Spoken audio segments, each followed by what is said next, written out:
Olá, o encontro de hoje nos apresenta para análise o capítulo de número 22 da obra Mecanismos da Mediunidade, e que tem por tema a questão relacionada à mediunidade curativa. Todos aqueles que sabem do exercício de tal atividade costumam nutrir uma esperança muito grande quando visitados por problemas de saúde, sejam pessoais ou de pessoas próximas, para que tais tratamentos possam ser ofertados e obtenham êxito. É verdade que, em algumas situações, há resistências a serem transpostas, exatamente por não verem na atividade espírita aquilo que ela efetivamente busca representar. O objetivo que a doutrina nos oferece e que ela busca nos fazer ter cada vez mais conscientização está ligado à nossa própria natureza de espíritos reencarnados. E, como tais, somos passíveis desta intervenção que se desenvolve com a ajuda de elementos presentes ao nosso lado, reencarnados, e que se colocam na posição de intermediários, mas principalmente pelos esforços que espíritos amigos não se cansam de desenvolver em nosso próprio benefício. O capítulo, como os anteriores, também se estrutura em 6 grupos. Nós vamos analisá-los e temos a certeza de que, ao final, restarão, sim, inúmeras informações válidas, mas não nos resta dúvida de que também permanecerão algumas dúvidas para as quais uma leitura mais atenta, seja do próprio capítulo, seja de outras obras a que aqui nos referiremos, permitirá, então, compreender o alcance daquilo que André Luiz, de uma maneira tão providencial, na parceria estabelecida para a produção da obra, tenciona nos ofertar. Ele começa sempre buscando um elo que nos permite a exata compreensão. Para falar de mecanismos que muitas vezes desconhecemos, usa André Luiz sempre essa técnica de partir do conhecido. E ele pede para que olhemos o nosso veículo psicossomático, o envoltório, o corpo, que denominamos muitas vezes físico, como um templo que os nossos espíritos ocupam provisoriamente para, a partir daí, cumprirem determinadas jornadas. Ele é, como todos sabemos pelo conhecimento científico de hoje, e aqui é um pequeno ajuste naquilo que André Luiz informa, ele fala em bilhões de células e hoje os estudos apontam para trilhões de células em atividade incessante, com cada centro de força e cada órgão, como temos aqui mesmo estudado, dentro de sua autonomia, trabalhando de forma unida, obedecendo a um comando que se chama mental, que está sediado, então, no cérebro e que vai garantir não apenas a coesão, mas, acima de tudo, o equilíbrio através de oscilações mentais contínuas que nós tivemos aqui a chance de estudar. Tais conjuntos celulares, então, absorvem os princípios de ação e reação das nossas radiações mentais, que regulam, sejam as harmonias, sejam eventualmente as desarmonias orgânicas, conforme a direção que a nossa vontade estabelecer. Se o alimento garante a subsistência do corpo físico por sua incessante transformação em energia, por ação da força mental reguladora do metabolismo, nós devemos considerar que os fatores mentais agem na sustentação dos agentes da vida. E nós veremos o papel, então, importante, como destaca André Luiz, do sangue, como o produtor de sistemas de anticorpos, que vão agir no sistema circulatório, vão agir no sangue. É a partir desta visão inovadora, sob o ponto de vista do papel que exerce o perispírito nesse controle, nós veremos que as informações dadas, disponibilizadas pela ciência, nos permitirão entender a estrutura, não apenas do sistema circulatório, mas daqueles fluidos que por ele vão permitir uma estabilidade, ou vezes outras, uma instabilidade na nossa saúde de natureza corporal. É por aí, pela questão do sangue, que no tópico 2, André Luiz, então, se dispõe a trabalhar a questão da fluidoterapia. Diz-nos ele que no corpo físico, o sangue, que é o sistema circulatório em movimento, representa o conjunto de energias que circulam no corpo espiritual e no psicossoma, e são adquiridos pela mente através da respiração, que vem do imenso reservatório do fluido cósmico universal. Conceito de fluido cósmico é conceito bastante analisado no âmbito do ensino espírita, e é de onde parte Allan Kardec para tecer considerações que nos permitam entender toda uma estrutura que nos permite o desenvolvimento evolutivo a partir justamente de porções deste fluido cósmico universal. O estudo da fluidoterapia, diz-nos André Luiz, aplicada a tratamentos ou curas, é para estas energias circulantes que deve ser direcionado.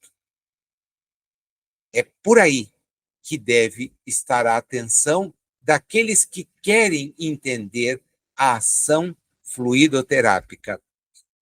Os diversos núcleos geradores de sangue, como ele afirma, interagindo com os centros do psicossoma, produzem a diversidade das células. E aí ele vai nos apresentando algumas delas: hemácias, leucócitos, plaquetas, linfócitos, histiócitos, plasmócitos, monócitos, numerosas famílias que são originadas do ponto de vista do equipamento físico, como bem estuda a ciência, do baço, da medula óssea, do fígado, dos gânglios. Essa análise, ela é fortemente ligada àquilo que está no capítulo de número 13 de um outro livro por ele escrito, o livro Missionários da Luz, tantas vezes aqui referido. Lá, naquele texto, nós encontramos a seguinte informação: o corpo perispiritual está fortemente radicado no sangue. Na organização fetal, o patrimônio sanguíneo é uma dádiva do organismo materno. O sangue, portanto, é como se fora o fluido divino que nos fixa às atividades no campo material em seu fluxo e refluxo incessante e nos fornece o símbolo do eterno movimento das forças sublimes da criação. A importância dele é tal que nos revela o instrutor espiritual naquele mesmo capítulo que a parada total da circulação leva à existência, à extinção, a extinção do tônus vital no campo físico, a qual se segue a morte com a retirada imediata da morte. Entendidas estas duas bases, há que se ver, como destaca ele, o papel do médium passista, aquele que se dispõe a doar de si, conjugando os seus esforços aos esforços dos amigos espirituais para aliviar as dores experimentadas por aqueles que buscam o seu amparo. Diz-nos ele que, com base nos sentimentos mais puros, da mais pura fraternidade, a mediunidade curativa é da maior importância. Acho que é bom a gente destacar esses dois pontos. Os sentimentos devem se revelar puros, mas a fraternidade também precisa ser assim.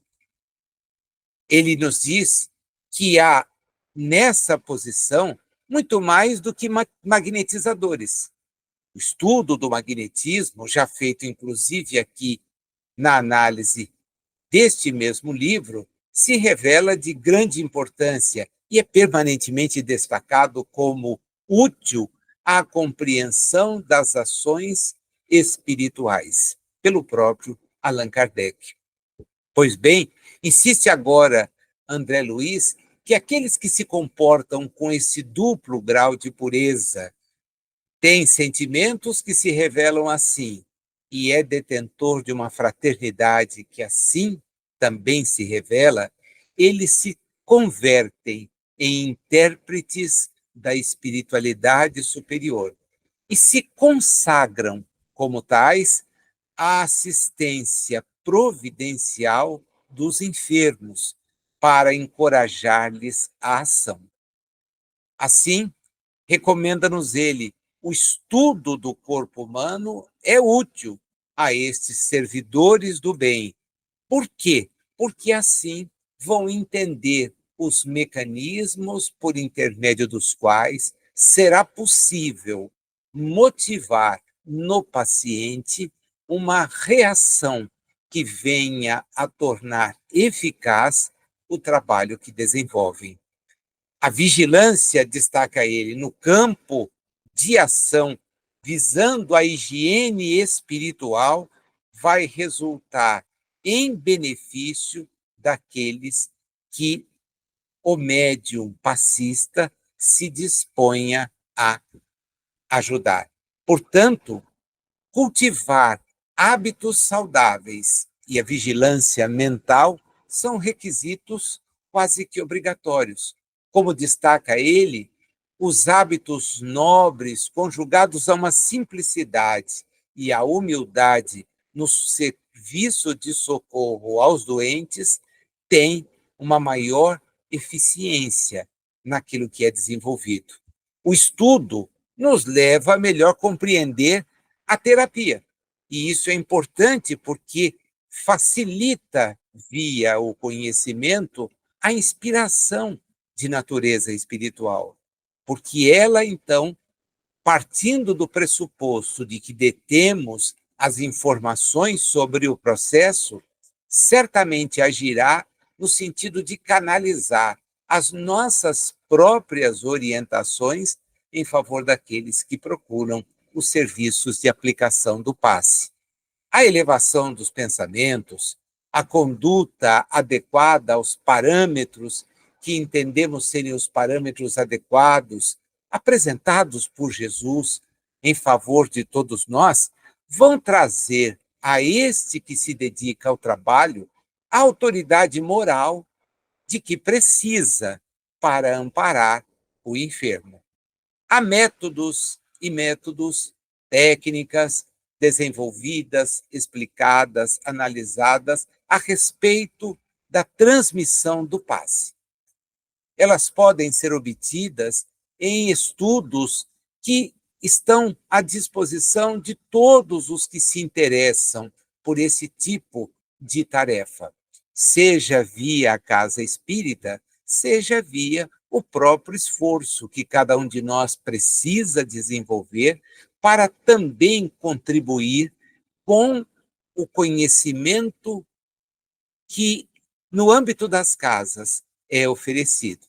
Assim, ao lado daquelas informações básicas, as quais aqui estamos apresentando, ter informações mais aperfeiçoadas certamente ajudará no exercício de uma atividade que sabemos é benéfica. Para aqueles que a procuram, com toda certeza, mas para aqueles que nela se envolvem, porque se tornam, assim, espíritos mais comprometidos. E a reencarnação quer em nós ver transformada de ideal para a prática esse tipo de proposta. Gostaria de ajudar, mas temos meios de ajudar. O primeiro deles é conhecendo, e depois fazendo com que os nossos hábitos e os nossos pensamentos se tornem elevados.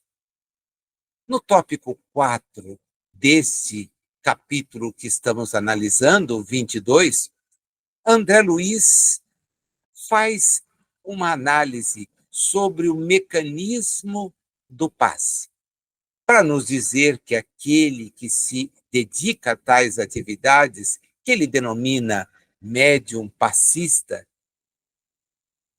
se transforma, na medida da sua dedicação, em um representante do magnetizador espiritual à frente do enfermo.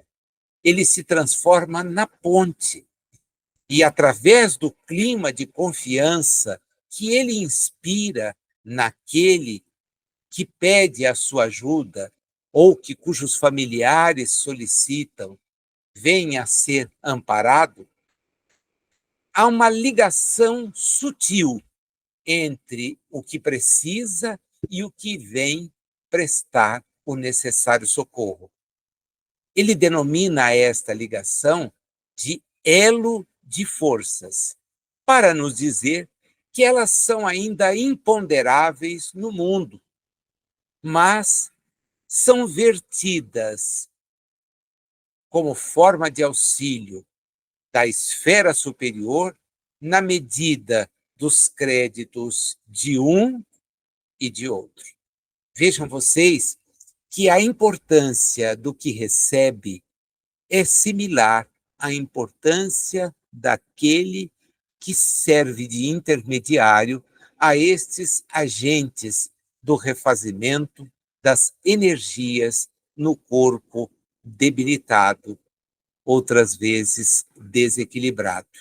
Insiste ele que o próprio enfermo, envolvido pela energia do passe e dos benfeitores desencarnados, confiante e portador de merecimento possível, vai emitir ondas mentais características que assimilam os recursos vitais que recebe e vai retê-los, assim, na própria constituição do veículo fisiopsicossomático, através das várias funções do sangue.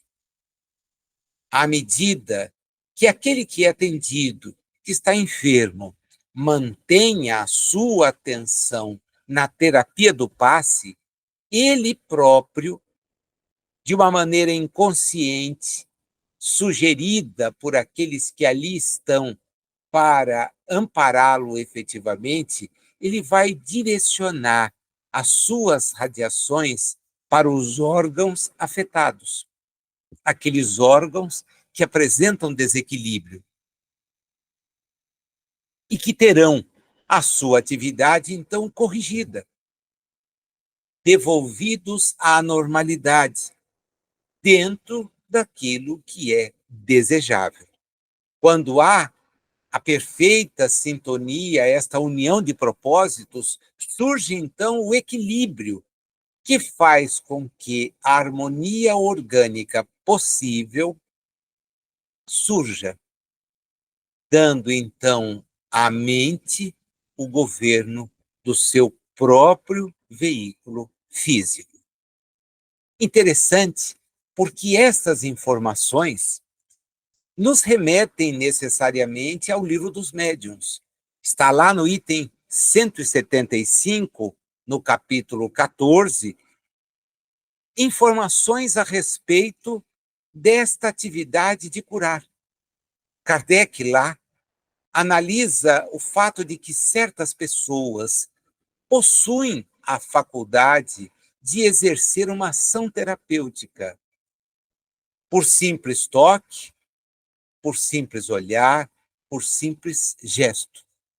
Revela ele que isso é efeito do fluido magnético, o que decorre de um tratamento que vem de forma regular e metódica. Porém, em médiuns curadores, essa faculdade é espontânea, e alguns deles nem detêm informações sobre magnetismo para poderem dizer como o processo se desenvolve. Há exemplos belíssimos de médiuns dedicados a essa tarefa de amparar aqueles que sofrem.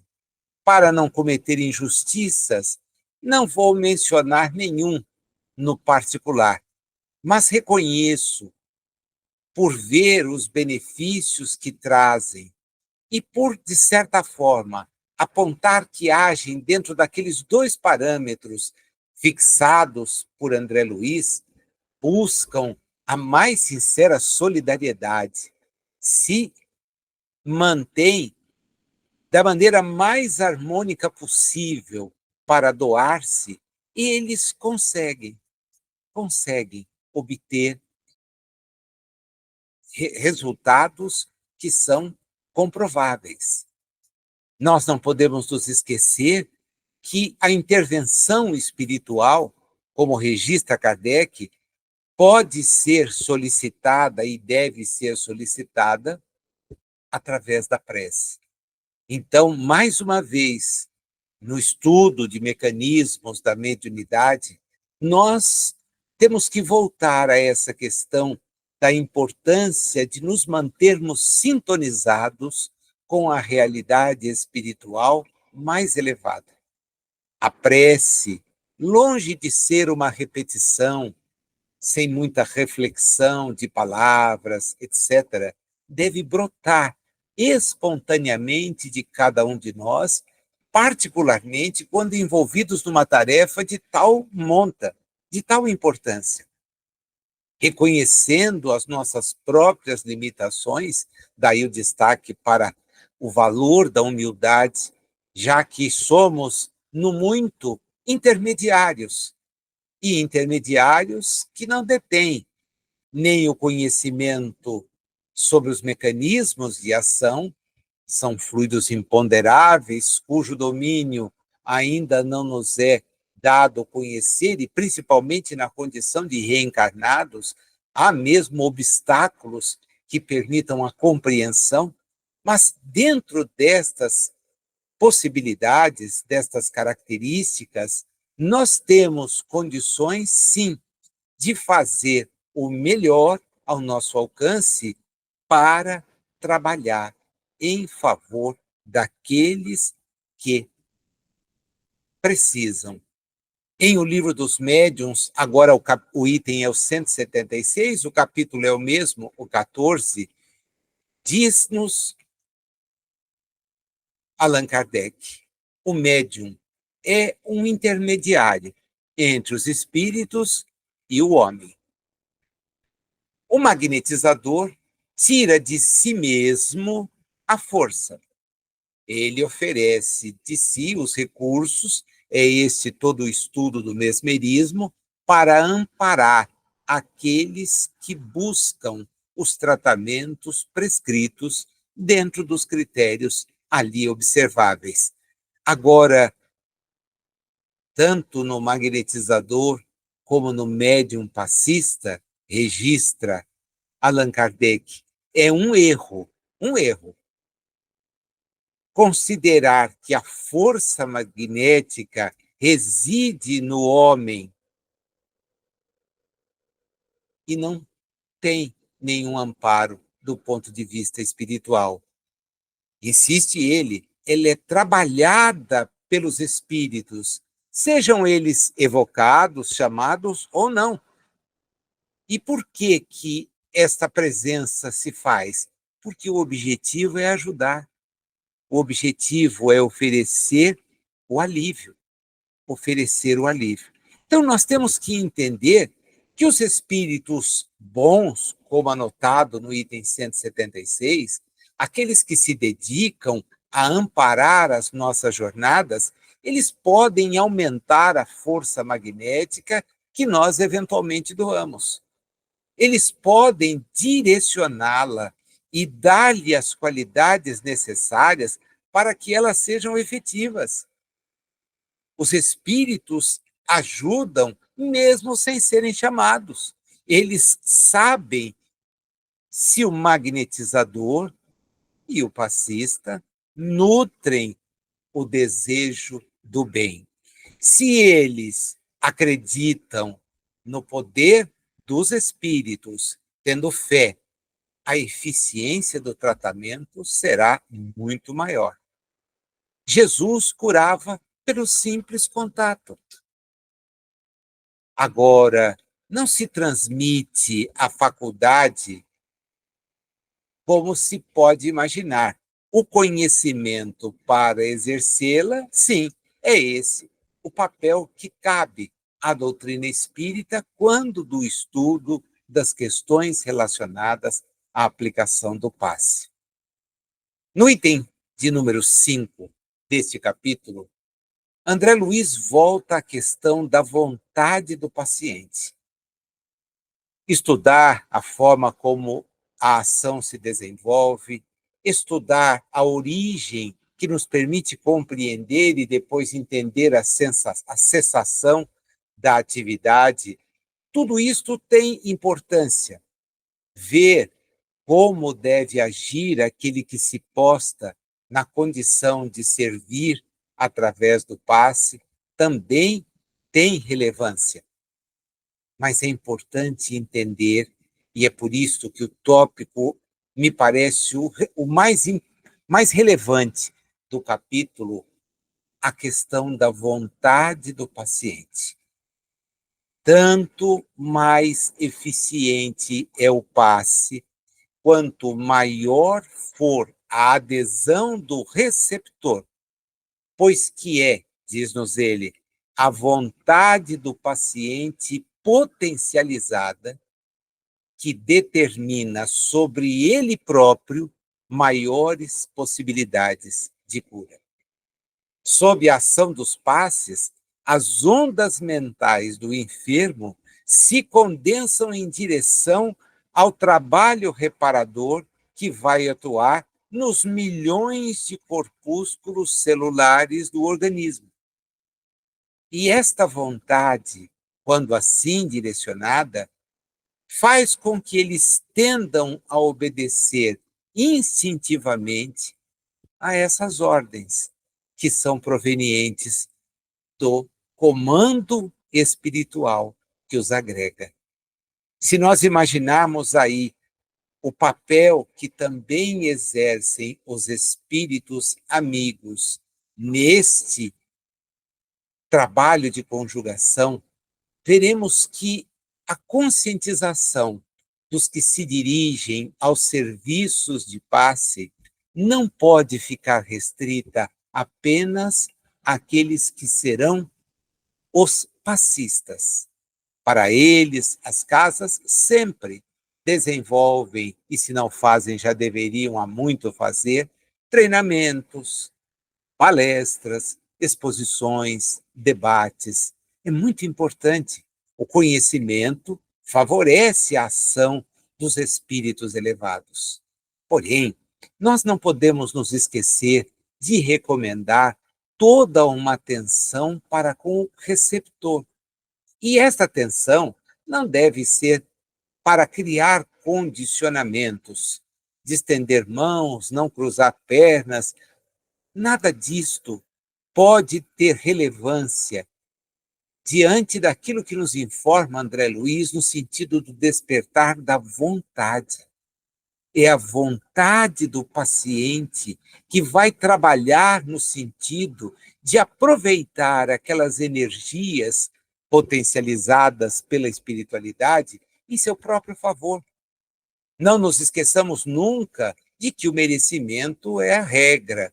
Porém, a boa vontade daquele que se apresenta para receber o passe, daquele que acolhe a visita do passista no ambiente em que estiver, se não tiver condições de procurar a casa espírita, ela precisa ser destacada, sim. Não basta dizer às pessoas, compareçam. É preciso saber se elas têm vontade de comparecer, se estão animadas a buscar aquela ajuda, porque a ajuda potencialmente está ali. A concentração daqueles que se envolvem no trabalho, o concurso solicitado ou não daqueles que na realidade espiritual se dedicam a tal propósito, vai ajudar, sim, aquele que direciona a sua vontade no sentido de obter ajuda. Então é muito, mas muito importante mesmo. Não é por outra razão que ele termina o capítulo falando de um binômio, passe e prece, passe e oração. Diz-nos ele que é válida a terapia dos passes em qualquer idade. Então, crianças são beneficiadas, como idosos também o são. Ela, diz-nos ele, é menos eficiente em pacientes que não podem direcionar a sua vontade, estão, portanto, inconscientes, muitas vezes com graves problemas mentais. Elas são menos eficientes, o que não significa sejam inexistentes. Agora, o passista, em tais situações, e em todas, permitimos dizer nós, deve buscar na prece a ligação com os planos elevados da vida. Pois que através da oração, daquela que nos brota do íntimo, que nós podemos mesmo contar com o auxílio, com o amparo dos instrutores espirituais que atendem aos desígnios da providência divina. É o que ele denomina a utilização dos recursos para a extensão incessante do eterno bem. Vejam que desafio, que desafio. Mais uma vez, nós somos chamados a pensar que o passe precedido do recolhimento, da preparação daquele que vai se colocar na posição do transmissor, ao lado do recolhimento, da direção da vontade daquele que é o receptor, precisa ter na prece um elo comum, o convite a este recolhimento sincero, a prece que todos podemos e devemos externar, que não precisa ser repleta de palavras que sejam colocadas em suas posições adequadas, guardadas aí uma natureza de oratória, nada disso. Pensemos na espontaneidade dos filhos que se dirigem ao Pai e pedem, por intermédio dos emissários que o Pai sempre disponibiliza nesse trabalho de extensão incessante do eterno bem, para que tenhamos êxito na tarefa que está sendo desenvolvida. É muito, muito importante entender o mecanismo que está ao nosso alcance. Dominar o conhecimento, ter informações que facilitem o trabalho e, consequentemente, as orientações espirituais, tudo tem realmente muito relevo, muita importância. Porém, a prece, aquele posicionamento mental que adotarmos no sentido de nos colocar em ligação com a realidade maior, isto há de desempenhar um papel importantíssimo na hora de obter o êxito, né? Ou buscar ter o êxito no trabalho que se desenvolve. Eu gostaria de encerrar o nosso estudo, a nossa reflexão de hoje a respeito de uma obra tão importante, com conteúdo tão vasto. Alguns minutos nem sempre são necessários para abordar todas as frentes. Há muitos detalhes que a gente, para não tornar monótona a nossa comunicação, acaba por deixar de apresentar, mas eu fiz menção ao livro Missionários da Luz, capítulo 13. Eu gostaria agora de voltar ao de número 19, o mesmo livro, porque o livro nos traz alguns requisitos para a prestação do auxílio magnético. Ele fala de requisitos que devem possuir os espíritos técnicos para prestar esse auxílio, mas também fala dos requisitos que os aprendizes encarnados precisamos ter. Vamos ver uns e outros. Diz-nos ele, lá no capítulo 19, sobre os espíritos técnicos num primeiro momento. Todos precisam guardar um padrão superior de elevação mental. Devem ter um grande domínio sobre si mesmos. Devem ter espontâneo equilíbrio de sentimentos, um acentuado amor aos semelhantes, uma alta compreensão da vida e uma profunda confiança no poder divino. E aqueles que estamos reencarnados, o que precisamos ter? Quais os pré-requisitos que nos recomenda a obra para o exercício desta tarefa que é tão enobrecedora? São eles: uma boa vontade, uma sincera disposição de cooperar a serviço do próximo. Considerarmos sempre a necessidade de nos elevarmos com urgência. Nós temos que buscar tal elevação. Devemos nos equilibrar no campo das emoções, algo que não é fácil, mas absolutamente não é fácil. Devemos buscar, tanto quanto possível, o equilíbrio fisiológico, a saúde do nosso corpo.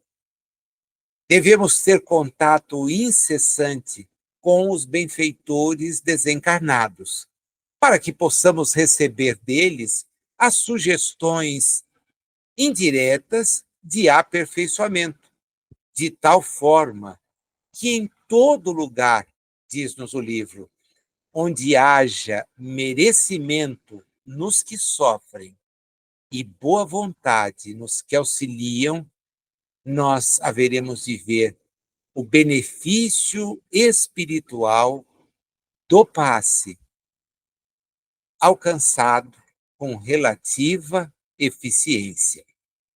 Veja que o desafio é enorme. O desafio é enorme, porém factível, através de instruções tão claras que nós podemos revisitar, analisar individualmente, ou em grupo, nós teremos condições de compreender como se conjugam as forças nesse mecanismo em que a mediunidade pode oferecer a cura, pode oferecer o reequilíbrio para aqueles que deles necessitam. É por aqui que nós ficamos hoje. Acho que a releitura do capítulo de número 22, assim como a releitura do capítulo 19 do livro Os Missionários da Luz, 22 do Mecanismos e 19 dos Missionários, nos ajudarão bastante. Obrigado pela sua companhia e até o nosso próximo encontro.